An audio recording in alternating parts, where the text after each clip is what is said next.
was ubiquitous throughout the ancient world, with over 200 cited claims in different periods and times. However, one need look no further for a pre-Christian source than the Epic of Gilgamesh, written in 2600 BC.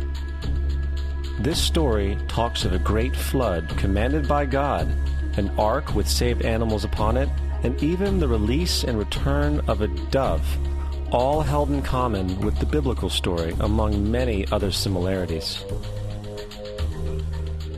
And then there is the plagiarized story of Moses.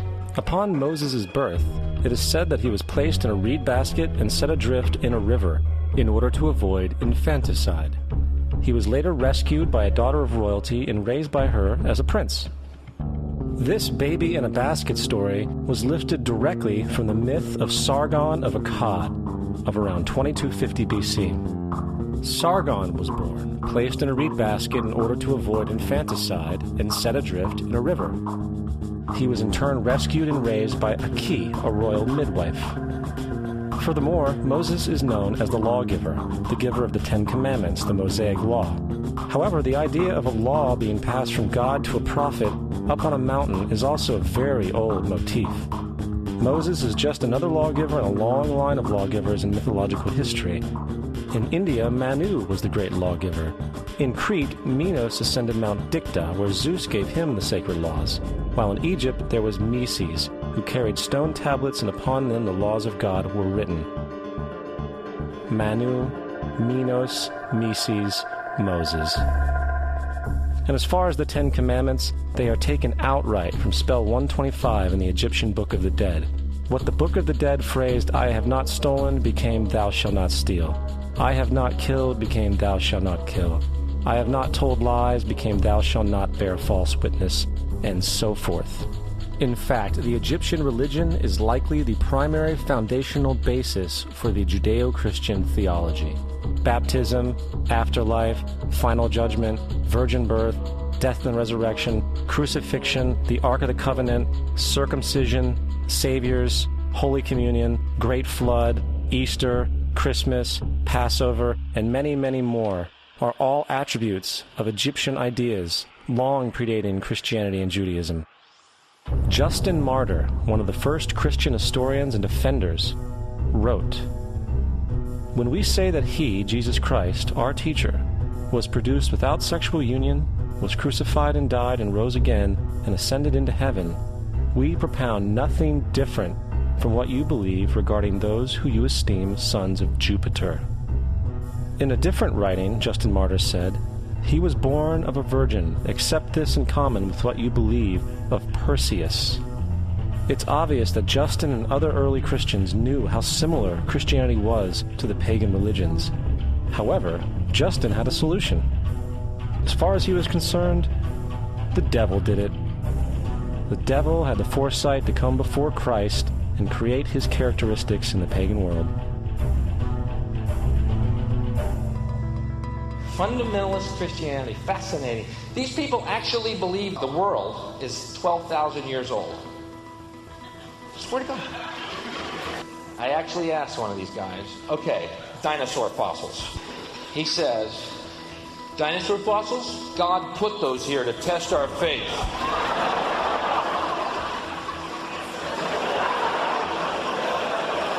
I think God put you here to test my faith, dude.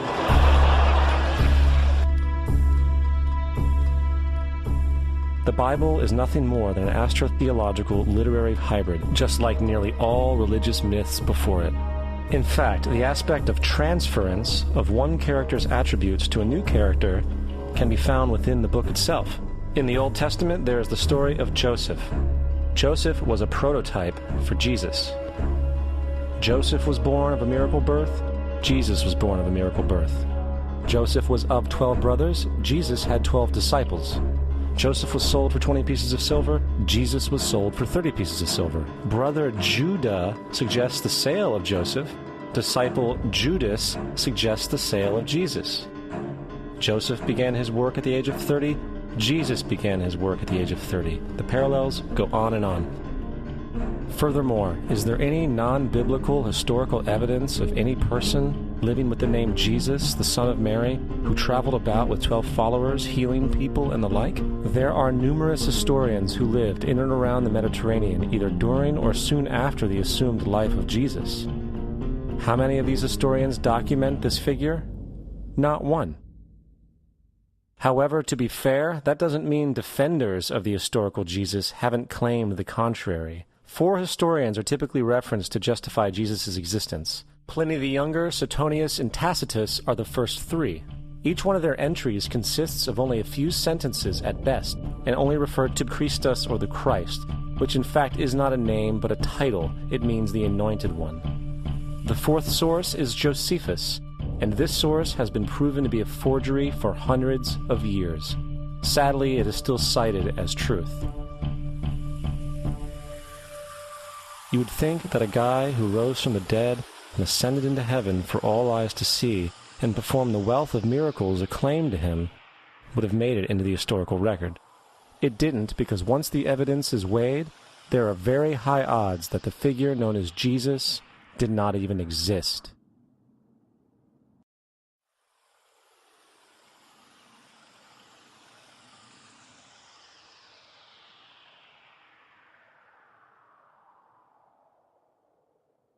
We don't want to be unkind, but we want to be factual. We don't want to cause hurt feelings, but we want to be academically correct in what we understand and know to be true. Christianity just is not based on truth. We find that Christianity was in fact nothing more than a Roman story, developed politically. The reality is, Jesus was the solar deity of the Gnostic Christian sect, and like all other pagan gods, he was a mythical figure. It was the political establishment that sought to historize the Jesus figure for social control. By 325 AD in Rome, Emperor Constantine convened the Council of Nicaea. It was during this meeting that the politically motivated Christian doctrines were established, and thus began a long history of Christian bloodshed and spiritual fraud. And for the next 1600 years, the Vatican maintained a political stranglehold on all of Europe, leading to such joyous periods as the Dark Ages, along with enlightening events such as the Crusades and the Inquisition.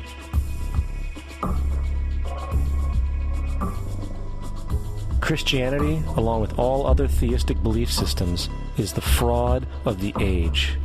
It serves to detach the species from the natural world, and likewise each other. It supports blind submission to authority. It reduces human responsibility to the effect that God controls everything, and in turn awful crimes can be justified in the name of a divine pursuit. And most importantly, it empowers those who know the truth, but use the myth to manipulate and control societies. The religious myth is the most powerful device ever created and serves as the psychological soil upon which other myths can flourish.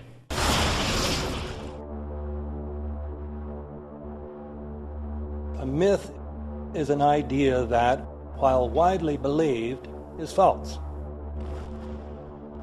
In a deeper sense, in the religious sense, a myth serves as an orienting and mobilizing story for a people. The focus is not on the story's relation to reality, but on its function. A story cannot function unless it is believed to be true in the community or the nation.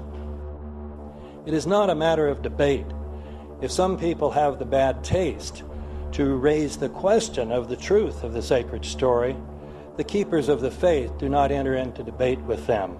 They ignore them or denounce them as blasphemers. It is wrong, blasphemous, and sinful for you to suggest, imply, or help other people come to the conclusion that the U.S. government killed 3,000 of its own citizens.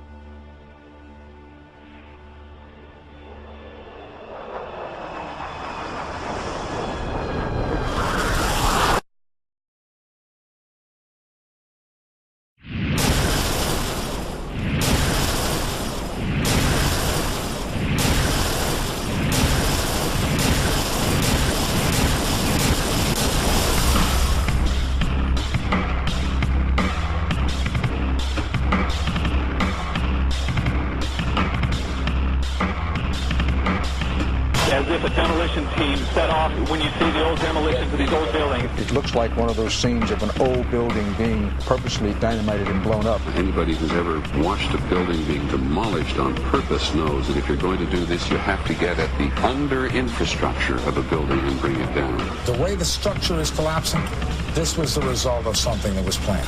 It's not accidental that the first tower just happened to collapse and then the second tower just happened to collapse in exactly the same way.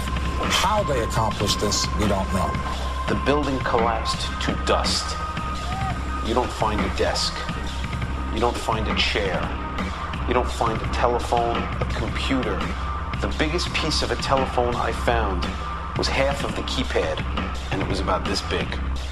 What happened to the concrete? The concrete was pulverized from river to river. There was dust, powder, 2-3 inches thick. The concrete was just pulverized. Reminiscent of those pictures we've all seen too much on television before, when a building was deliberately destroyed by well-placed dynamite to knock it down. If they had detonated, they were planned to take down a building. I heard a second explosion. There was a heavy-duty explosion. Then there was some secondary explosions and then the subsequent collapses. An explosion blew and it knocked everybody over. To me, it sounded like an explosion. It sounded like gunfire. Bang, bang, bang, bang, bang. And then all of a sudden, 3 big explosions. We heard a big explosion coming down. And then the entire top of the building just blew up. We saw some kind of explosion. By the force of the explosion. Big explosion. Blew us back into the 8th floor. Then we get to the lobby. This is a big explosion. The lobby looked as though a bomb had exploded there. A huge explosion now raining debris. It's been a huge explosion. Huge explosion that we all heard and felt. We just witnessed some kind of follow-up explosion. We heard a very loud blast explosion. A secondary explosion at Tower 1 camp. That is another bomb going off. He thinks that there were actually devices that were planted in the building. Planted in the building.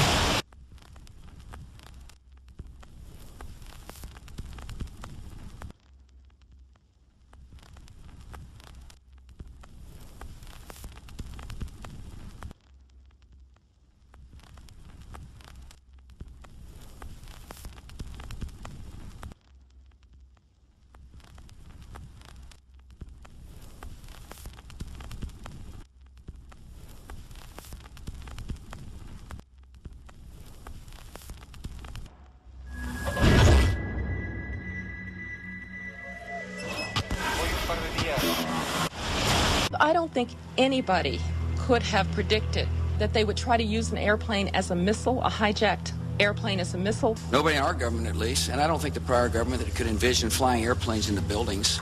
No specific threat involving really domestic operation or involving what happened, obviously, the city's airliner and so forth. There were no warning signs that I'm aware of. USA Today reports that in the 2 years before the attacks on September the 11th, NORAD conducted exercises using hijacked airliners as weapons. And one target was the World Trade Center.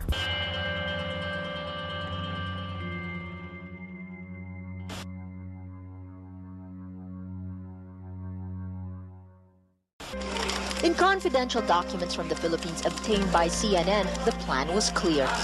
He will board any American commercial aircraft, control its cockpit, and dive it at the CIA headquarters. Other buildings targeted the Pentagon and the World Trade Center. Security in counterterrorism was blinking red, in the words of George Tenet, that the warnings of an imminent attack were so severe that something dramatic should have been done. It was unparalleled. Instead, our president went on a month-long vacation.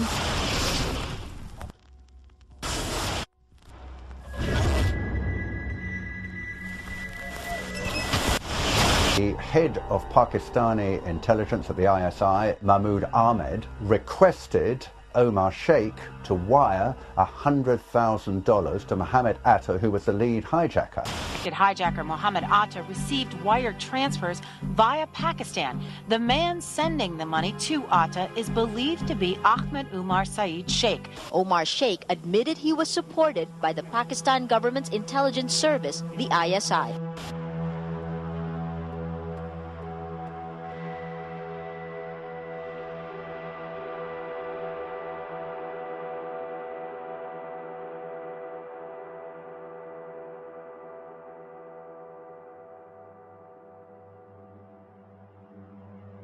although we are told that 4 or 5 of the alleged hijackers were on each of the flights.